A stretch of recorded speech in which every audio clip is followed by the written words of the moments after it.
Welcome to the 150 people we have on Zoom. Thank you, COVID.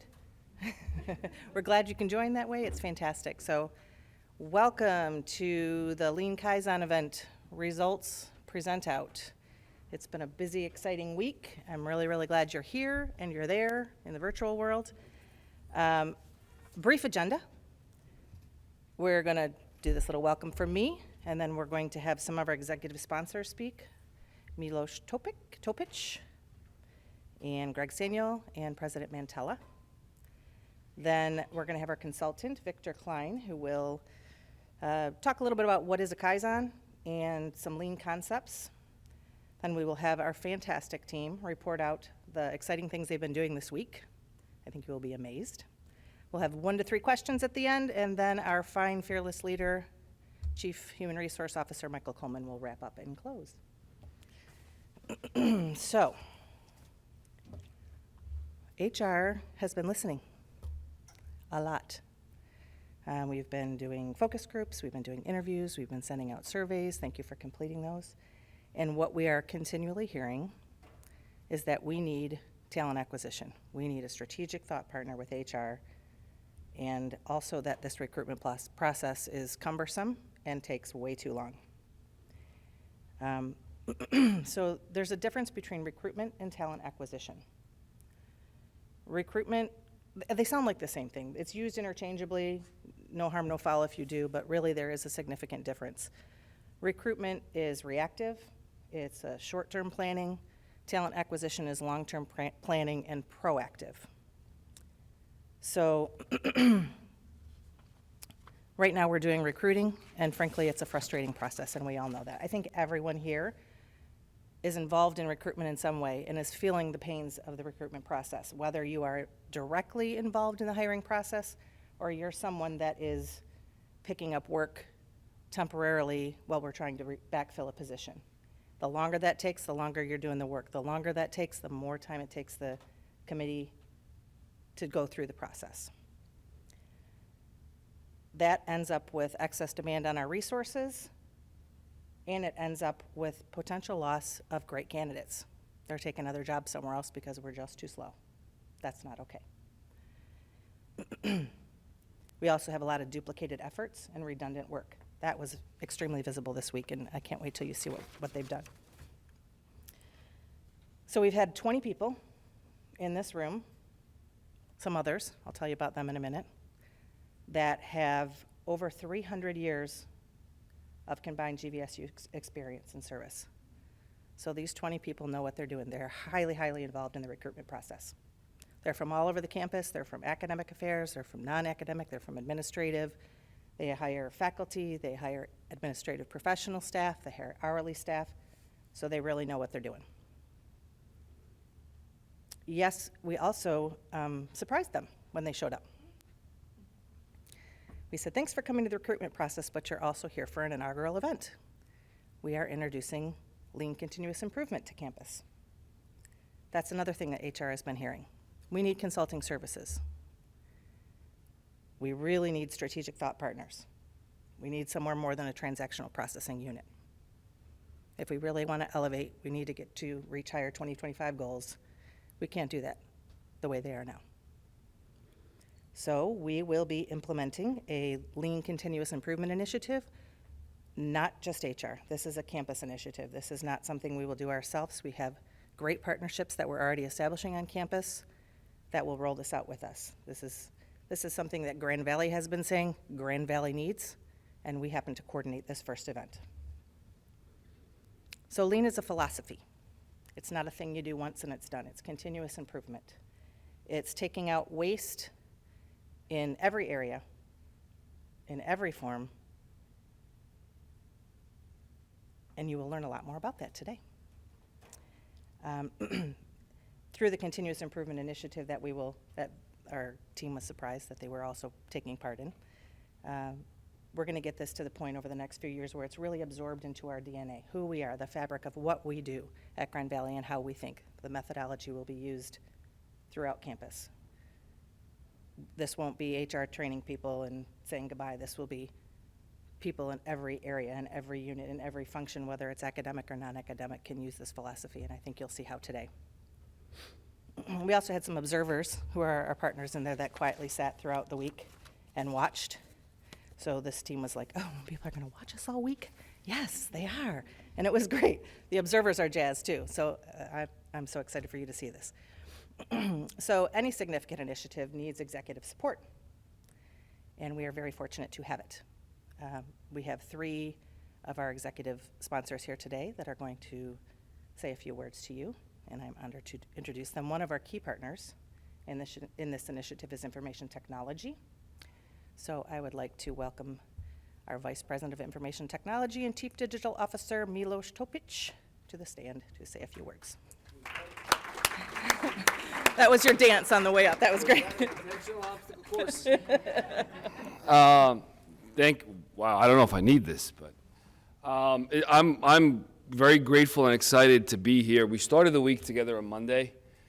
During the kickoff, we shared our thoughts and ideas. I think when I left on Monday, it was 277 years of collective experience. We went past 300 now.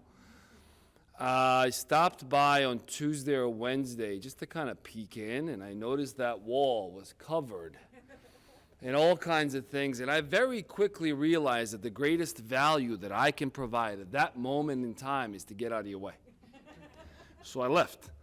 But I've been in touch with Ruth Ain and Ben and many other folks from IT on the process, and I'm excited of what it will do, what it will bring, not just in HR, but as you have pointed out, Ruth Ain, across many other areas, IT is absolutely primed for a lot of lean innovation and improvement. And at risk, I'm looking around who's in the room, at a risk of getting a little bit of trouble, I can think of some other areas in admissions and some other places where I think we can streamline and make things better from the perspective of both current and prospective students as well. So IT's here to partner with all of you. We're always here. We're in everybody's business, even when you don't want us to be in it. We're there. But I'm honored by the contributions, the innovation, the thoughts, and excited of what this will look and when can we start actually implementing and making these changes. So thank you very much for having us. Thank you very much for working on this and leading us forward. I think you're starting a movement that will pay dividends to the university for many years to come. Thank you all.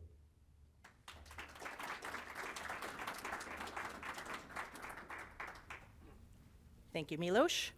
And next up, we have our Vice President of Finance and Administration, our fearless leader in my area, and also our CFO, Greg Saniel.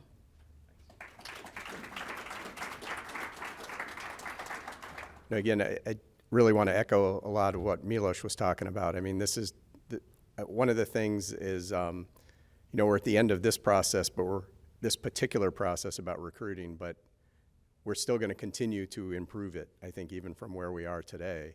I mean, that's what Lean's all about, is just continuous improvement. And we're going to continue to look at new processes in HR and continue this and make this just constantly evolving so that, again, like Ruth Ann said, HR can be much more of a strategic thought partner and responsive and agile in today's environment.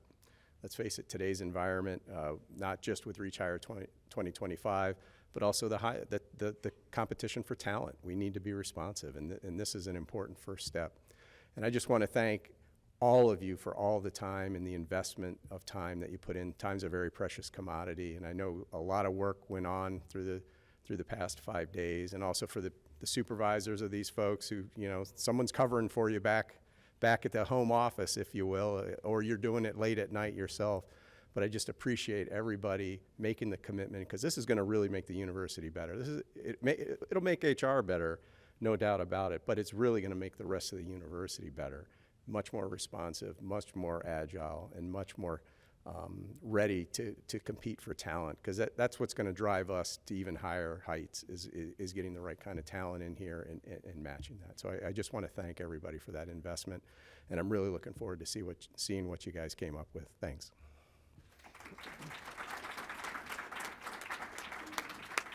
Thank you, Greg. And I think you all might know this lovely woman, our president, Philomena Mantella.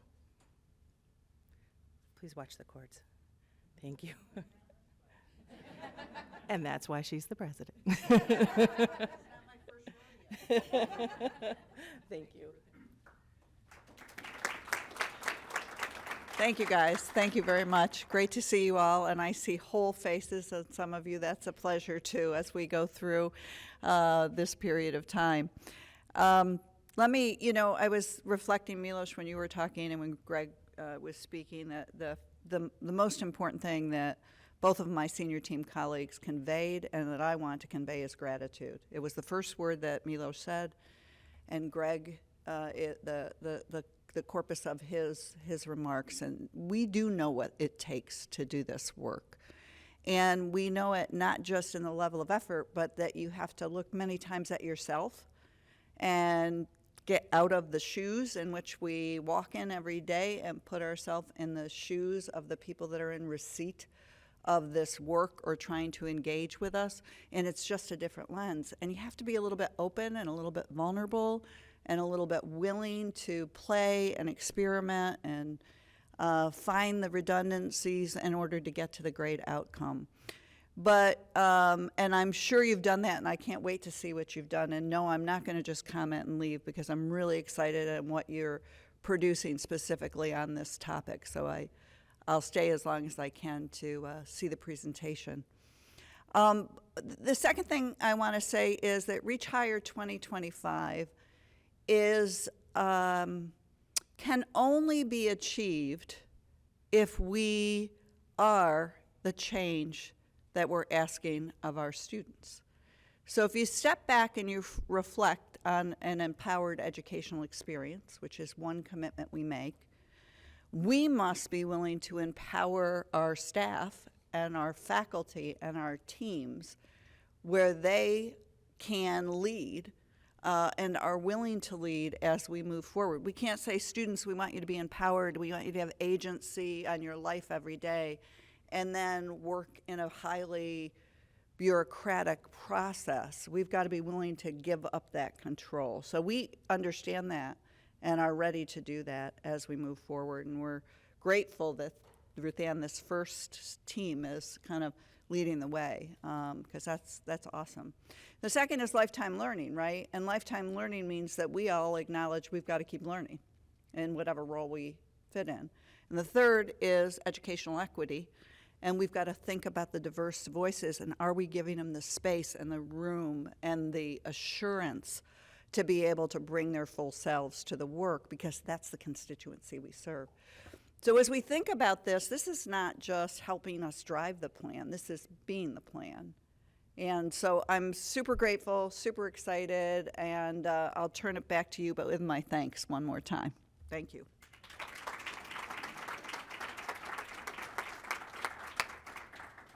Thank you, President Mantella.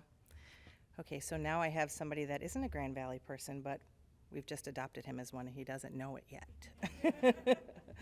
Victor Klein is the consultant from Klein Consulting that led us through this charge this week.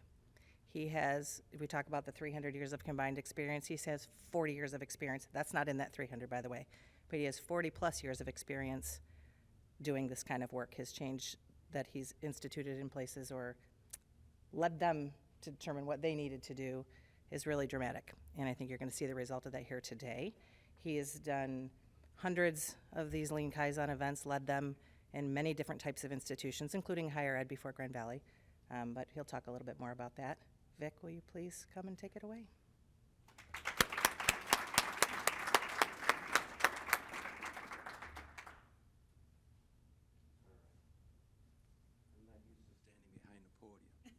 So, more comfortable out here.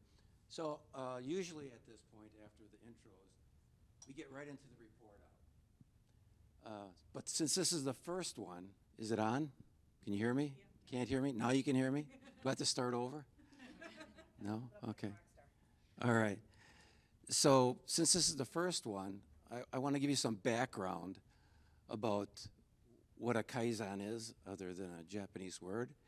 A little bit about Lean, and then it gives you some context in order to understand and appreciate the work that the team did this week, right, when they do the report out. So let me start about what is Kaizen. So Kaizen is made up of two words, Kai and Zen. So Kai means to break something apart. And Zen, it can be almost like a religious experience for some people. They feel a Zen or an inner peace, right? So Zen is about continuous improvement, whether it's personal or whether it's about a process. So Kaizen is breaking up something apart and then continually improving it. So why is it a powerful tool in the context of this week? Because it's a Kaizen event. So what makes it an event and makes that event powerful is the fact that you have a group of people with diverse perspectives and experience, and they come together to work on a process that they're all have a stake in it, and they're willing to commit time and they're passionate about it. So that alone doesn't work. What you need is the environment or the vessel in order to take that energy and allow it to turn into something positive. So that vessel is the week. And you need one more thing. You really need the support of the senior staff to say, I trust you as a team. I trust that you know what you're doing. And we're going to put you together as a team and ask you to work on this. And whatever you come up with, we're going to go with that. So the trust of the senior team is a really important part. The vessel, the week, and the experience of the team. I'm going to tell you that 300 years experience is a little intimidating for me, being in front of that group, having all that experience. So that's part of it. That's why Kaizen works, the Kaizen event works. The second part is lean. What is lean about? There's lots of different improvement methodologies. So I'm going to just throw out some of the basic concepts for this week, and I'll give you some context and why the process improvement they made will be effective. Okay, so I'm going to refer to these flip charts over here. Can you still hear me? Okay, so every process is servicing some kind of demand. Otherwise, you wouldn't need that process. So in the recruitment process, the demand is, they're servicing is the applicants. There's a certain amount of applicants for every position. So a process is serving a demand. And that demand can have variability. Sometimes it has a little variability, sometimes more, sometimes a lot of variability. And as long as the process that's servicing that demand has the equivalent flexibility, you have efficiency, or you have a capable process. So if the demand being serviced by the process has very little variation, then the process needs very little flexibility to effectively service that demand. But if there's a lot of variation, then that process better have a lot of flexibility. Otherwise, it won't be efficient. So that's a concept for this week. Is there a lot of variability in the types of people we hire? For sure there is. There's variation in the people, there's variation in skill sets, there's variation in the departments. So the process has to be flexible, right? So that's one of the concepts for this week.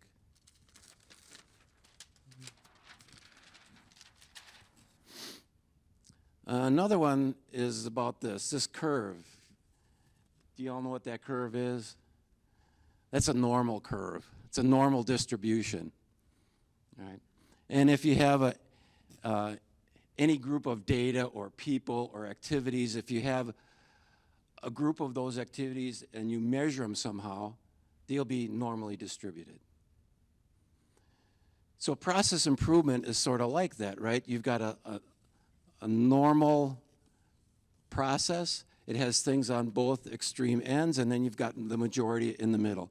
If you take that kind of graph and you turn it on its side and you make a control chart out of it, these endpoints are the normal limits of the process. So this is the flexibility required by the process. This is the flexibility. So anything that happens in the process, as long as it's within that range, it's normal. It's acceptable for the process. And what do you have to do about it? Nothing. It's normal. You don't have to monitor it. You don't have to measure it. It just does its thing. So you're trying to create processes that the flexibility handles the normal variation of the system, and it runs on its own. And if you set up a system like that, it'll sustain itself because it runs within the normal variation of the demand. Okay, so that's another concept. You have to understand the variation. When to react and when not to react. If it's inside normal, don't do anything. If it's outside normal, react and bring it back to normal, right? So there's a lot of talk about flexibility. This one here says, once you make the new process, you got to have a standard. You have to have a standard. And guess what? That standard has to have flexibility too. If a standard is too tight, people won't follow it. Not because they don't want to, but because it doesn't work with the process that they're using. The standard's too tight. So a standard is more of a framework. The more flexibility you need, the wider the framework or the boundaries with when a process can function effectively. So that framework is sort of like a guideline for the people in the process to know, are they in control or out of control? If they go outside the guidelines, then the process can get unstable and will cause excess resources, excess demand, and it'll compromise the quality of the system. So whenever you're making a new process, you have to create guidelines for the people who are going to use that process so they know when it's in control and out of control. Another real basic concept in process work is that any process is sort of like a bucket. And a bucket is a certain size. The size of the bucket represents the capacity of that process. And the demand sort of represents the amount of the water coming into that bucket. And if that demand is too big, it'll overflow that bucket and make a stable process unstable. So in process work, you have to understand the capacity of the bucket and not let too much in. Because if you put too much in, you can break a good process. Right? And the last one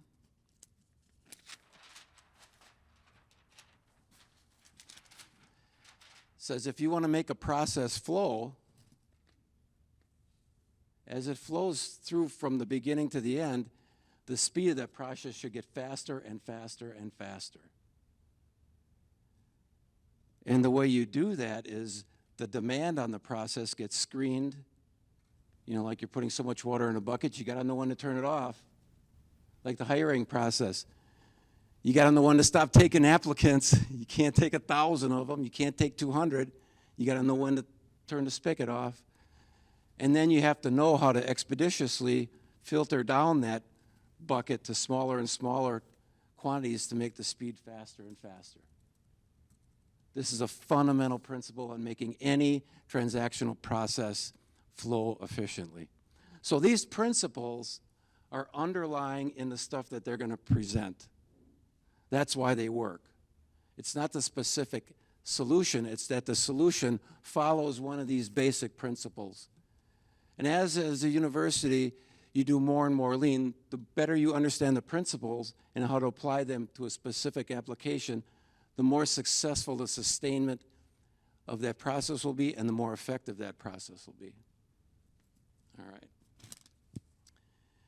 So that's just to give you a context of the work that was done. That won't be every report out, won't have that first part. I'd like to now move to the report out portion. And there's this movie that was made a long time ago and then remade not too long ago that had a large ape in it, King Kong. Remember that movie? You ever seen the old version or the new version? I only heard about the old version. I'm really not that old. So King Kong is this, he's on this island and he just creates havoc. And somebody wants to bring him to, I think it's New York or someplace like that. and they knock them out with some drugs, and they bring them to New York, and they put them on a stage behind a big curtain, right? Behind a big curtain. And the crowd's watching this curtain, and then it opens up, and they go, "Oh, my God."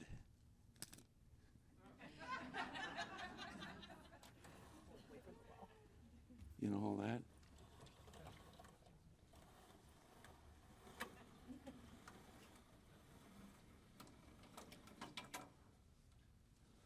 That's the "oh my God." Right? That's the "oh my God." So the report out is going to talk about the development of this. Process maps are evolution. They're an iterative process. They start and then they grow. They grow in size, they grow in detail to help you understand the process, then they grow with additional detail to understand opportunity, and then they morph based on the improvements. So this is like the end result of all the work. It should look sort of crazy because it's not a linear exercise. It's getting feedback at various times of the week, and it grows, and it becomes more meaningful, and the words on the chart change. And you add things like certain characteristics, certain information, lead times, characteristics, all sorts of things. So it's a growing thing. So what's going to happen is the report out's going to give you a chance to see how that evolved, how the evolution of the process map, which is a way to see a process that you can't see. You can't normally see like a physical process. You can see somebody making a table, but you can't see somebody doing a hiring process. So it's a way to physically represent a transactional process.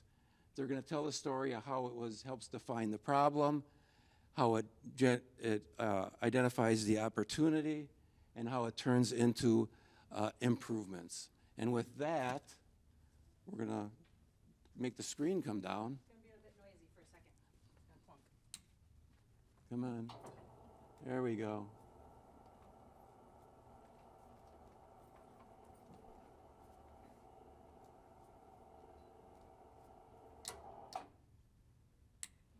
Come on. There we go. It's coming up. All right. You're going to start? You betcha. All right. Then I'm going to get out of the way for the real workers. I'll take that. Okay, well, this is warming up. This is the time where you're going to see the people who did the real work this week and what they did. I'm going to tell you who they are, and then I'm going to let them dazzle you. This is not in any particular order. I'm kind of grouping by department. So from athletics, we had Rhonda Lemieux. Woo-woo. From HR, we had Megan Bravo, Chris Grooms, and Noelia Siliampong. How about that? Yeah, she used to work on my team. Thank you very much. That was my work is done. Thank you. From information technology, we had Nick Nelson and Ben Rappin. Yep.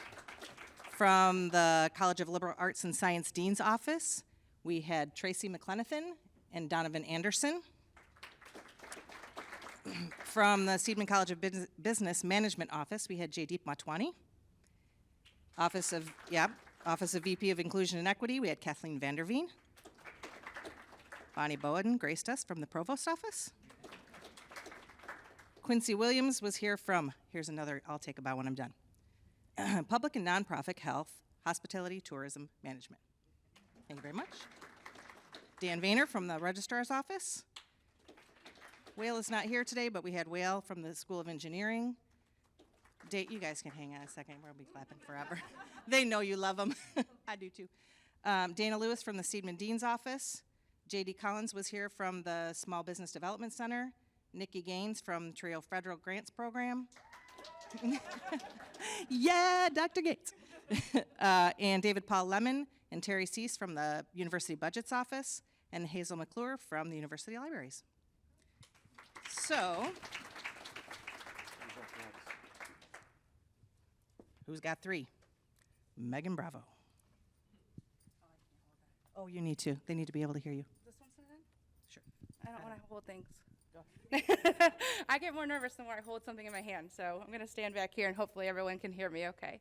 So really excited to be here and really, really excited to show everyone what we've done this week. But we had a need, and so the first thing we did before we got started was define what that need was. And so our business need was talking about our recruiting process and how long it took and the demands on the university from everywhere, not just human resources, but from the departments.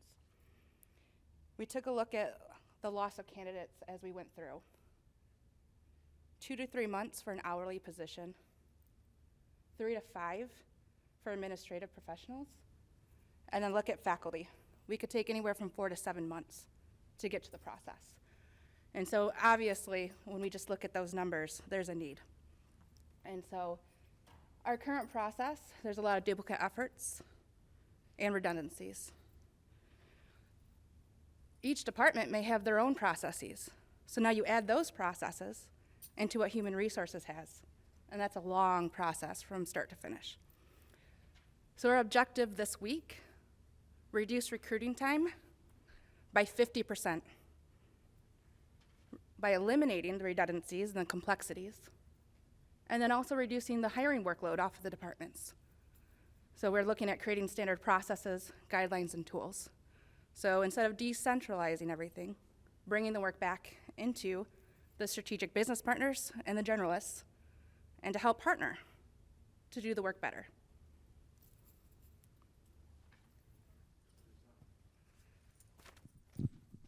Okay, so I'm going to talk a little bit about this defining this process. So what we did is we started with those 300 plus years of experience, which was really cool to be part of, by the way. And we defined what the basic, at a macro level, what the basic steps for a recruitment process were from, well, the whole step. And then we decided in this process, we're going to really focus on from the moment that this hiring approval form is submitted to the moment that we make an offer. So that was the scope of this process. We weren't looking outside that timeline. The other thing that we did early on as a group was decide who's receiving the value from this process. So as we look at the process, who really gets the value from that? We decided the main people were the supervisor, who is going to be overseeing the work that this person does, and the candidate themselves. So that's what we were working on. And this was like, for this, we started with the AP process. That's important to remember too, because there's a difference between PSS and faculty and AP, but we started with one. So we could look at that, which is this row on the map that you can't see anymore behind. And I'll pass it off. So we then took the macro level that she just described, and we broke it down into segments based on functions. And so you'll see that we have the first part with the defining the position, which was filling out the forms needed. And thank you for who's pointing. You are great. So, defining the position, and then the next larger section, the evaluating the candidates, is really where we saw that that took a great deal of time, and in that area we defined the process owners, and that the overall process was owned by HR or Megan. And then the final process that we identified was the actual hiring of the candidate, which include the offer approval and making the offer and accepting the offer. Oh, the other owners. So for the individual hire, we identified that owner as being the supervisor, and evaluating the candidates was the search chair. Next, what we did was we identified the areas where there had to be approvals or a group of people had to coordinate to get the process to go. So obviously you can see that there was 3 areas where we had to have approvals, which usually had a couple people that they had to prove the steps through. So that would take some time. And then we had 3 areas where the committee had to get together and coordinate and elaborate on those areas as well. So you can see that there is some lag time in regards to those areas. All right. So then once we had kind of all that defined, we started to look at the timing and how long it took to do each of these different processes. So it might be a little hard to read on there, but you can see that we had about 1 to 2 weeks in that defining position. We had 8 to 14 weeks in the evaluating the candidates, and then we had 1 to 2 weeks in the hiring of the candidates. So what I really want to point out is remember those numbers, because I'm going to come back and I'm going to talk to you about the numbers and how they changed. But I also want to look at that spot from that first or that second line where we get the application coming in to the point where we hire a candidate. You're looking at 9 to 14 weeks of lead time for that candidate. So that's a person who submitted an application and is now waiting 9 to 14 weeks to find out whether or not they got a job. So that's a really long time, and we're going to talk about how that's going to change as we go along. So then what we did is we took a look at that entire process that Nick just shared with us, and we looked at it to see where is it that we can find our key area of opportunity for growth. And what we found was in that middle section where we are evaluating the candidates, that was it, because that was the place in which the most amount of time took. So we could reduce that, as well as that's the area where the most value is being created for those owners, right? For the candidate and the supervisor. The supervisor is trying to fill the position. The candidate wants a job at Grand Valley. So where can we reduce that time, make that more efficient, so that both of those key partners are happy? Okay, and so the approach driving this improvement was not lost on us, that we were not going to give up our values, our integrity, or flexibility in this process. And it's what we're doing here is the checks and balances in the first part here are where many of that is going to happen now. Being able to do that with some standardized tools that Human Resources is going to give us, and then we'll be able to use that to eliminate duplication, unnecessary steps that are now completed up front with an increased speed to be able to offer that to the job to your candidate. And I get to announce my favorite part of this week. We eliminate it, this right here. That is the approval to interview step. That was 1 to 5, yeah. 1 to 5 business days for approval from the dean appointing officer, the human resources, and affirmative action. That could be 15 days. Usually wasn't good work, folks, but yeah, that's a big deal. We didn't just get rid of it, though. We moved up checks and balances earlier in the system so that will take care of that. And folks were even doing screening via phone or Zooms before doing that, too, so that could even be more time saved. So now that we have eliminated steps, let's talk about the segments that we have. We have these 3. The first one, a qualified applicant pool, is required. Out of the 3, that's the only one that's required, and that will include human resources and also affirmative action. The next 2 are optional, and this is really based on the number of applicants. We found out this week that there can be as low as 5 applicants in a pool or as many as 200 plus. So the goal in this initial applicant review will have further review, which will include the inclusion advocate, HR, and then also the chair, the search chair. And from there, they can move to interviews or use the final last step, which will include the committee. So again, it looks like we added 3 more steps, but we didn't. And we have our checks and balances, and we made it more efficient. So the key point on this one is that the search committee now at most has 10 applicants. Yes. Versus 50 or several hundred. Right. The goal is to have 10. Defined by the search committee, and we're really focusing it on the top 10 best. There we go.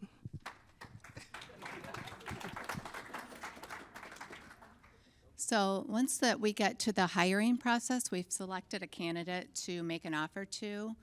Previously, we had a 6-step approval process, and so because we're doing the approval at the beginning of the timeline, we've dropped that down to review and notification for HR to do the review, and then they notify the appointing officer, and we can get the offer into the hands of the candidate sooner.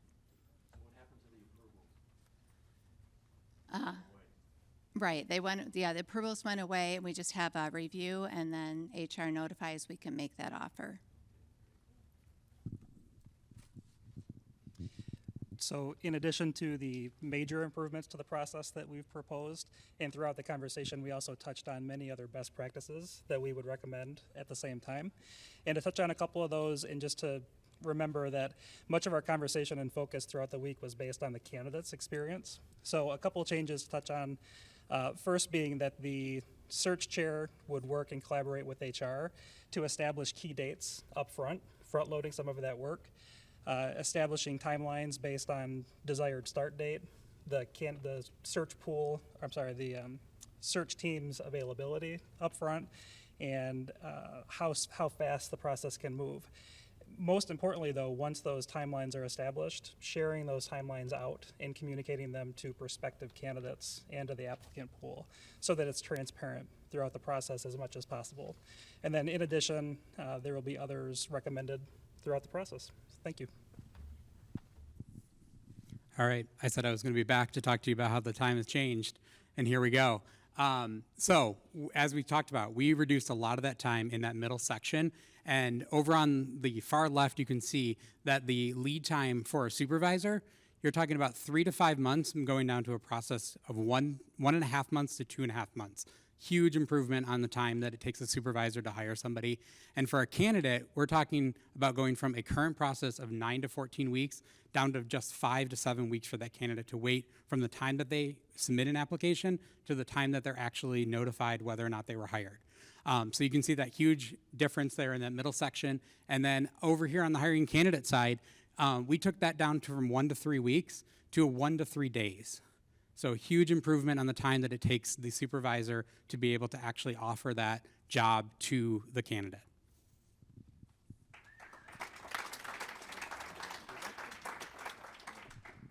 So now we're going to talk, now that you have a new process, you got to sustain that process. Otherwise, you wasted a lot of time. So we're going to talk about the things put in place to drive sustainment. So as we were trying to figure everything out, we realized there were some tools that we needed. And we came up with a list. We're going to go over 3 of them that we think are the most important ones right now. The first one would be the flow chart that we would create, that we would put on the website, that you could look at it if you were trying to do the process, and it would have links underneath each step, so that way you knew what you need to do for each of those steps. Second, we would have a framework on how to conduct an interview. The basic things that you need to do in order to conduct an interview, as well as the standard questions that you can use to conduct an interview. Obviously, things may change when you become interviewing for different areas, but this way you would have some type of rubric or layout on how to do it, and that way you're not reinventing the wheel. And a final tool that HR will be creating is kind of that final piece that you have when you're interviewing somebody is you're going to call for references.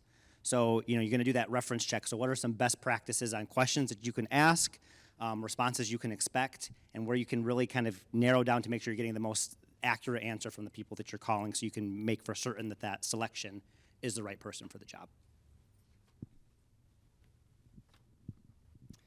So here, we wanted to support the supervisors as they go through this process. So the yellow diamonds represent tools that HR will put into place to assist the supervisors, and then the blue boxes are also, we identified points in the process where the supervisor will want to keep track of the process and track what's happening at that time.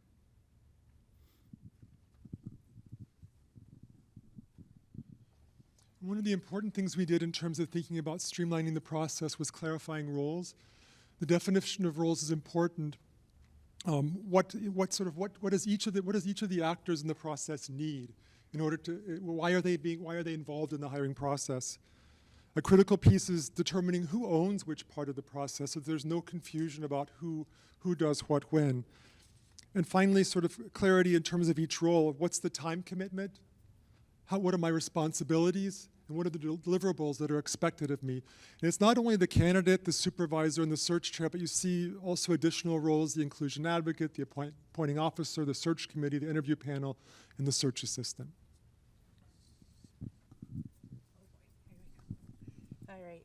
And the most exciting part is the rollout. So we can't lose momentum after we've done the work that we've done this week.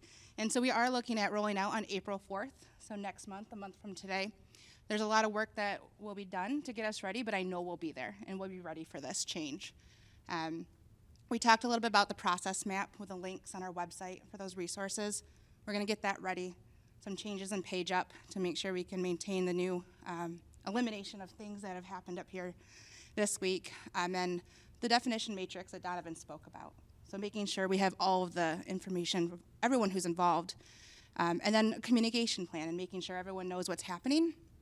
For at least 1 year after, we'll continue to send emails to the search chairs to be able to provide them the tools that they need and the reminder of what's happened and what's changed. Because we know that search chairs might not do this all the time. It's maybe once a year, twice a year.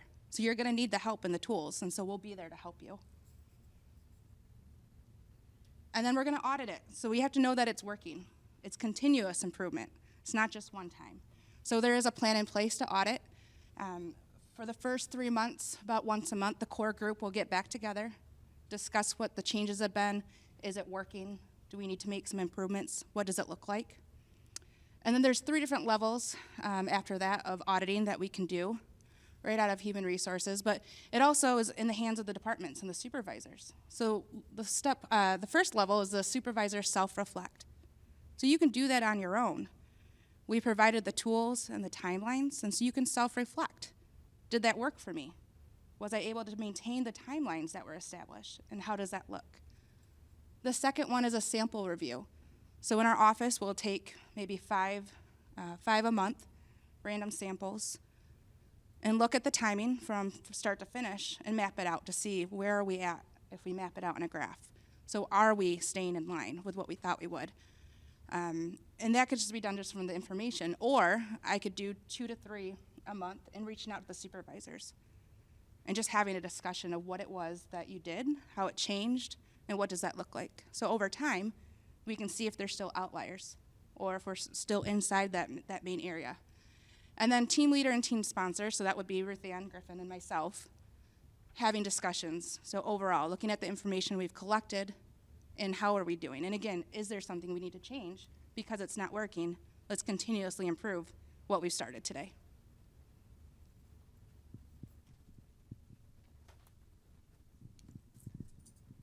So the biggest word that comes is wow.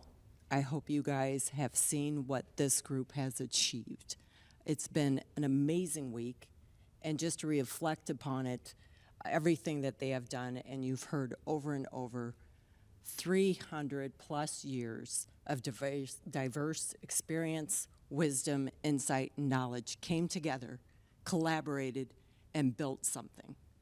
I mean, wow. And we're at the beginning of this to start implementing.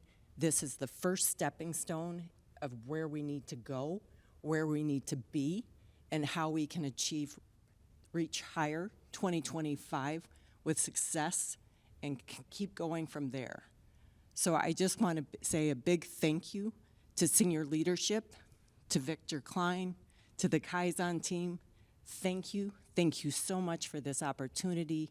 I think everybody that participated in this and all the support from all of you is just amazing. And we have a lot to do and a lot to achieve, but this is the first step. So, thank you.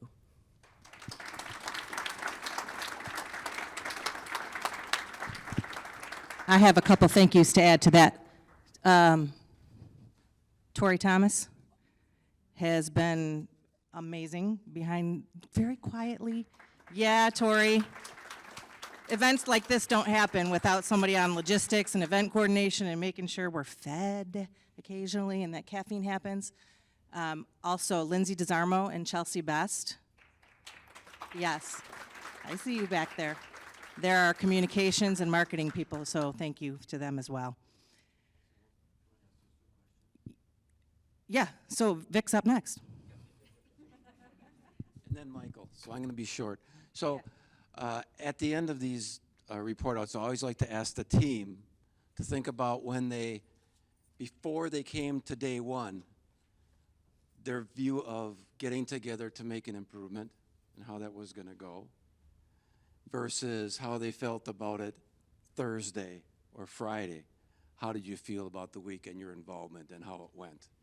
So if there's any, maybe a couple of you share your thoughts, the before and after thoughts. Oh yeah, only if it's a good answer. I'll give you the mic. Anybody? somebody at this table first?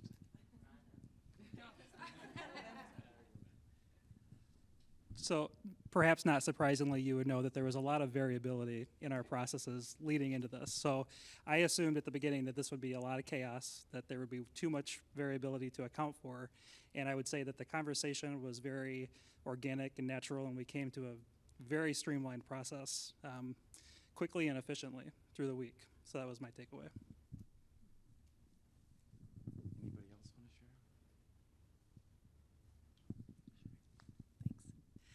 Yeah, I really didn't know what to expect at all. I knew that it was kind of, I knew that it was going to be focusing on efficiency, which is important, but probably not my forte usually. But what I loved about this process was how it was about efficiency, but it was also about value, like efficiency for value, which is I think what was really what we identified. What are the most valuable pieces here, and what can we like funnel away? What don't we have to worry about because it's excess? It's not contributing to the overall process. So it was I have a lot of hope for this, and I heard so much from all of you all about ways that we can improve this. So I have so much hope. I'm really excited to see what happens and how quickly. So thanks so much for letting me be part of the process, and thank you, Vic, too. This isn't a drop the mic thing. This is Well, I was excited since day one, the minute Michael said that we could do a Kaizen event on recruitment. I've been doing this role for almost 6 years in HR, so I'm really excited for the change. I really wasn't sure it was going to happen, bringing people from all over, but that was the important piece. I can't do it all. I only know what happens in HR, and I needed the voices of everyone who hits the ground running every day to come together. And so to have everyone collaborate and just knowing this is not HR's process. I might own the process, but this is the university's process, and we've all created it together.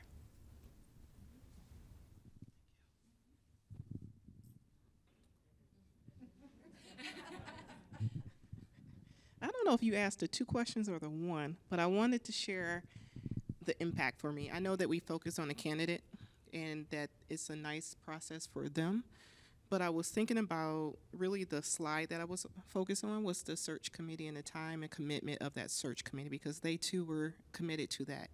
And bringing them back into the office and back to their work actually means that we're putting our student center again. So it's really for me about the centers and doing the work that we need to do. So that's what was really impactful for me.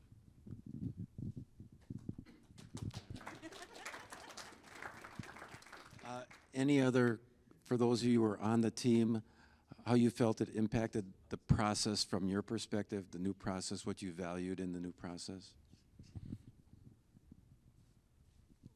You know, when we first, I think it was day 1, we put up on the board the years of experience that we had as a group, and I was the newbie.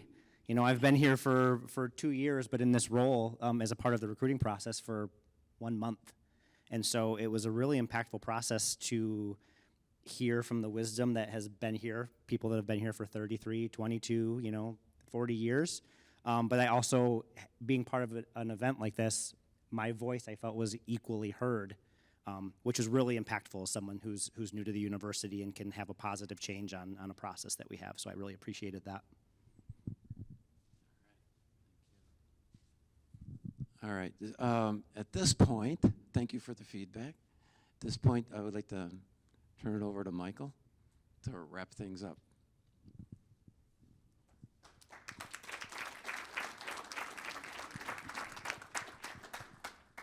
I prefer the podium so I can hide.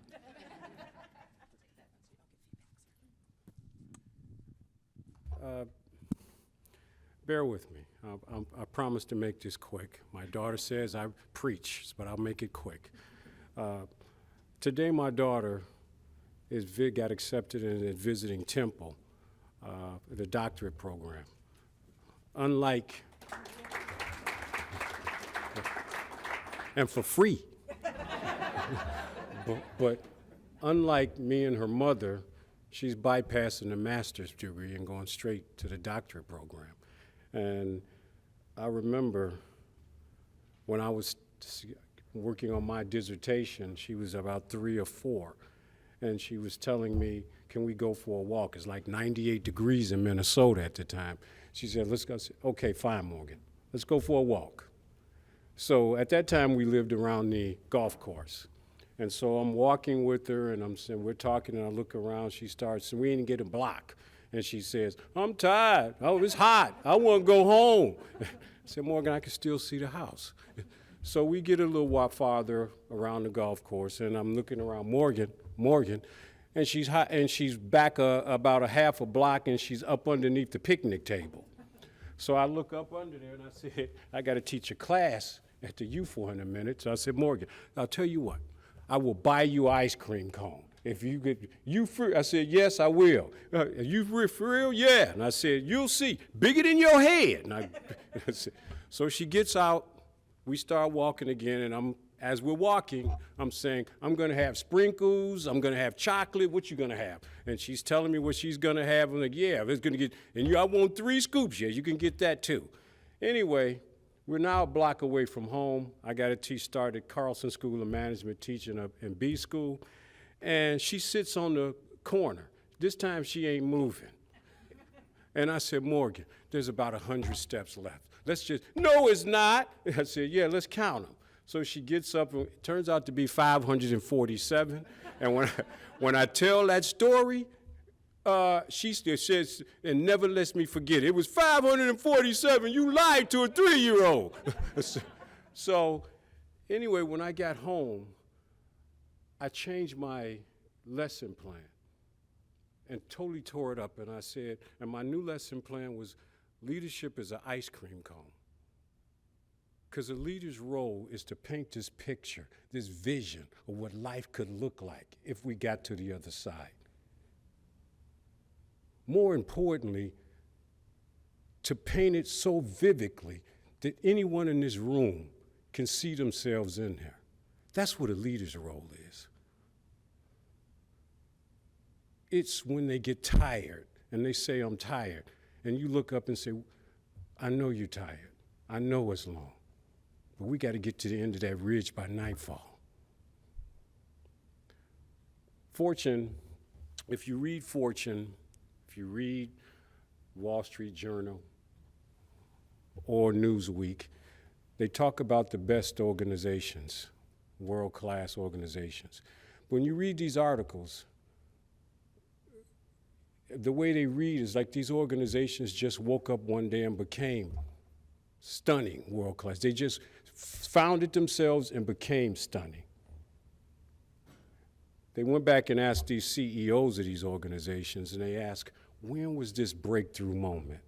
At what point did you guys go from this greatness? Did you far encircle all of the other organizations? And none of them can tell you. None of them could point to that one moment. But they seem to forget, like John Wooden, people think he just started at UCLA and ran off 10 national titles. What they don't know is he was there for 15 years before they did that. What they don't know is he built the infrastructure before they came that way. Success is day by day, month by month, year by year. Success is tactics. Success is doing the tactics, doing operations, so operations can become strategic, so strategic can become a vision.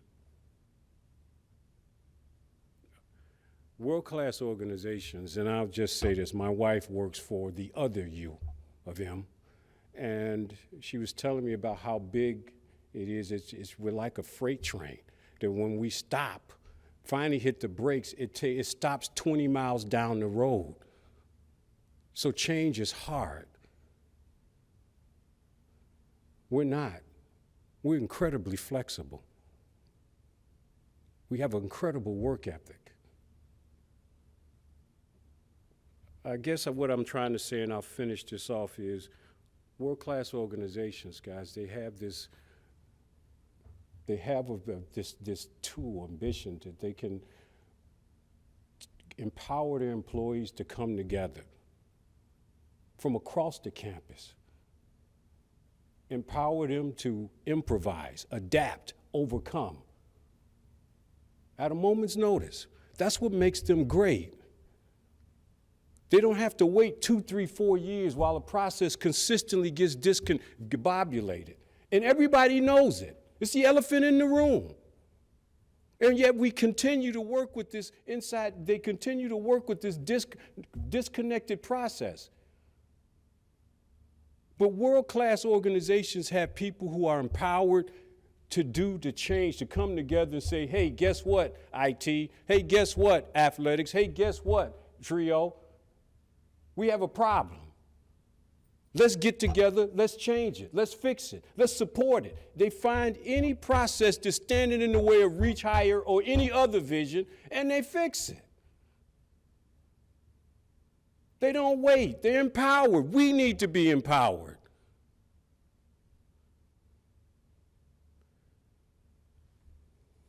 They see the problem and they identify it. So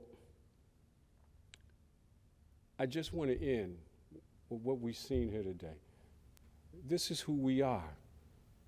This is what we do. This is our moment. Embrace it, colleagues. Embrace this moment. Good, thanks.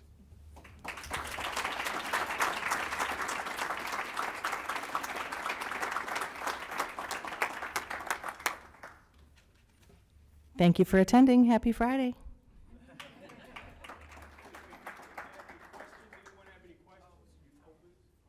One or two questions, anyone, that the team might answer for you? Please. Oh, wait, hold on.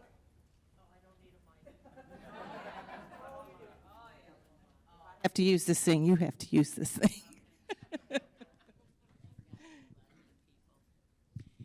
Having just done a search, I really struggled going through a lot of these steps, but one of the biggest hurdles I had was trying to figure out the reasons for not selecting someone. When I went through those reasonings, if I were hiring a PSS, I would not be able to figure out those. AP, I really struggled, and that's what I was hiring, where those seem more faculty-based. Is that going to change?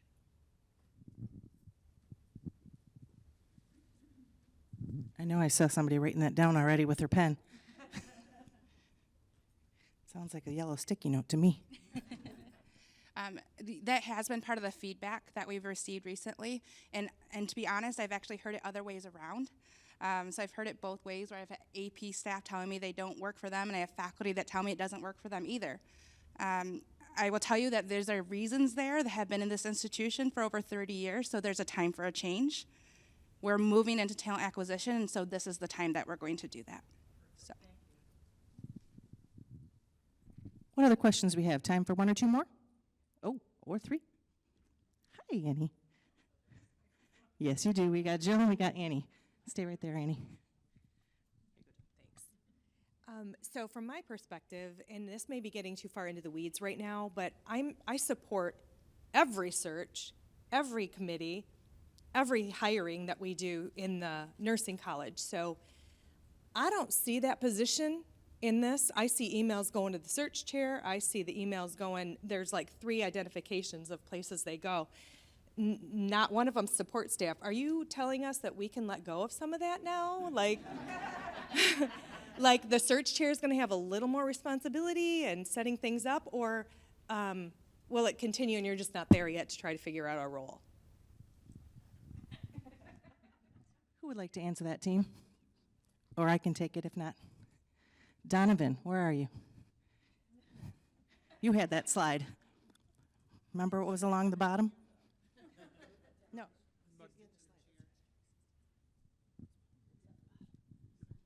Search chair assistant. So it wasn't on the slide.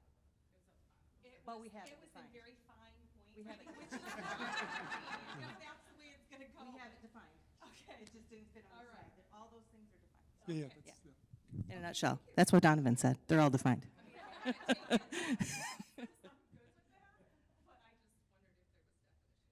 Yes, ma'am, and we will be happy to share it with you. Annie? Dean Annie.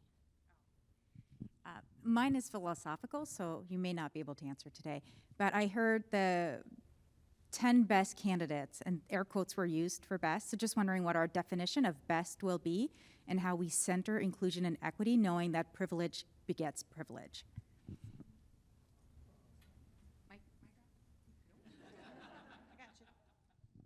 Who would like to take a crack at that? Thank you, Kathleen. Her hand went up so fast.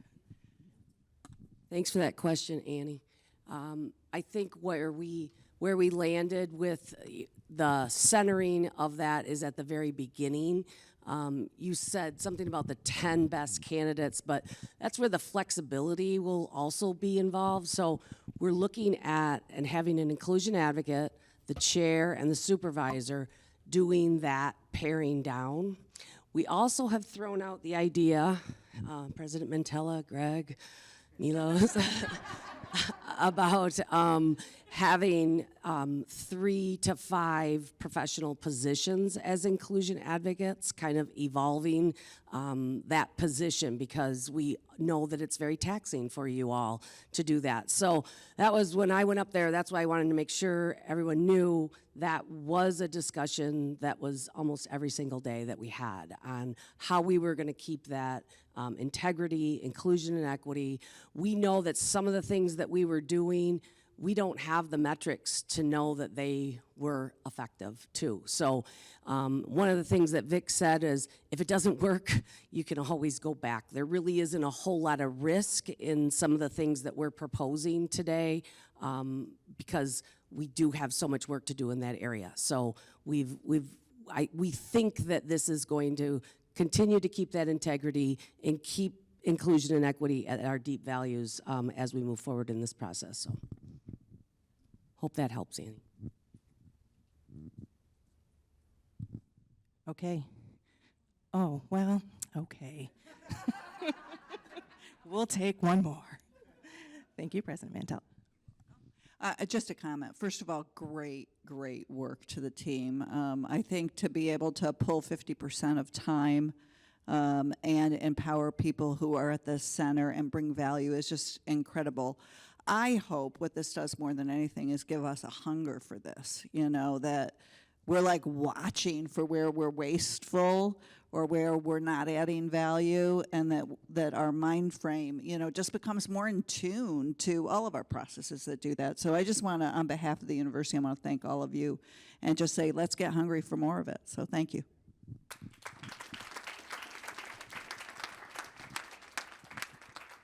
And that's a wrap. Have a great day.